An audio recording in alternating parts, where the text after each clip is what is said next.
Today's gospel features two of Jesus' good friends, sisters Mary and Martha. The sisters appear not only here in Luke, but twice with their brother in the Gospel of John. Once when Jesus raises Lazarus from the dead, and then again when Mary anoints Jesus' feet and dries them with her hair at a dinner they were giving for Jesus. It's on the occasion of Jesus raising Lazarus from the dead that we see how very much Jesus loved the three. And remembering this may help us to better understand today's gospel. Let's back up a minute. In the culture of the time, it wasn't unusual for itinerant teachers and preachers to rely on the aid and support of others as they traveled. What was unusual is a woman managing the household and inviting a man in. As well, a woman joining with men to listen to the teacher. And here we have both. Martha, clearly in charge of the household doing the welcoming, as well as managing the preparations for the meal. And Mary, sitting at the feet of Jesus listening. What is not unusual in the context of the Gospels is Jesus freely associating with women, in many cases assertive women, in my view.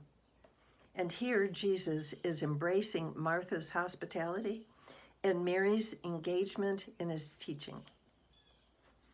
In our story, Martha, who's busy with preparation, comes to Jesus to complain, "Lord, do you not care that my sister has left me by myself to do the serving? Tell her to help me." And Jesus responds, "There is need of only one thing. Mary has chosen the better part, and it will not be taken from her." One might note that some translations have Jesus saying she has chosen the best part. If we didn't know Jesus' love for them, we might consider his response critical of Martha. And indeed, maybe it is. Yet we know from the scene of raising Lazarus that Martha has not missed what is most important. That is, who Jesus is. For it is she who utters the solemn confession, "I have come to believe that you are the Messiah, the Son of God, the one who is coming into the world." What then to make of Jesus saying that Mary has chosen the better part? Is it that Martha's choice of action is second best to Mary? That Martha's service to others is less valued than Mary's listening to Jesus speak? For those of us who tend to feel more like Martha than Mary, do we not feel guilty sometimes listening to this gospel? If we look at these two sisters in the context of what we know about them, both in Luke and in John, in the light of their relationship with Jesus, we see not only how deeply they both, with their brother, love and are loved by Jesus, but as importantly, how Martha, as well as Mary, has come to a knowledge of who Jesus is, each in her own way. So what then are we to take into our lives from this passage? Most importantly, we might ask for the grace to understand, to believe that we, like Mary and Martha, are loved by our Creator as we are, for ourselves, both in contemplation and action. And furthermore, we might also spend some prayerful time recognizing our gifts and honoring them.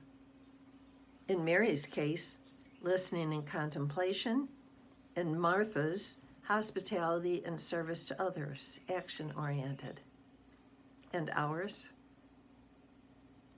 At the same time, we might pray to become more aware and more appreciative of others' gifts, that we might better see how each person contributes to the reign of God, and in their as well as our lives. Might God also be inviting us to take some risks by developing other gifts or using our gifts in a different way? Finally, reflecting on the gospel, we might consider our own priorities. I suppose it might be possible that some of us allow contemplation to take the place of action, but it seems more likely, given our human nature, that we may give more time and attention to action, activities, maybe even allowing these to crowd out time for prayer and for contemplation, that we let our busy lives direct us and in so doing distract us and occupy most of our attention. The challenge, it seems to me, is for us to find and maintain a balance. It's not either or, either action or contemplation, but both contemplation and action. After all, in the Gospels, we frequently see Jesus go off into the desert to pray and then returning to a busy life of preaching and healing. Perhaps a model for us. May we each persevere then in our never-ending quest for balance, that we may integrate our Martha and Mary sides, ever mindful of what St. Ignatius says in the principle and foundation of the spiritual exercises.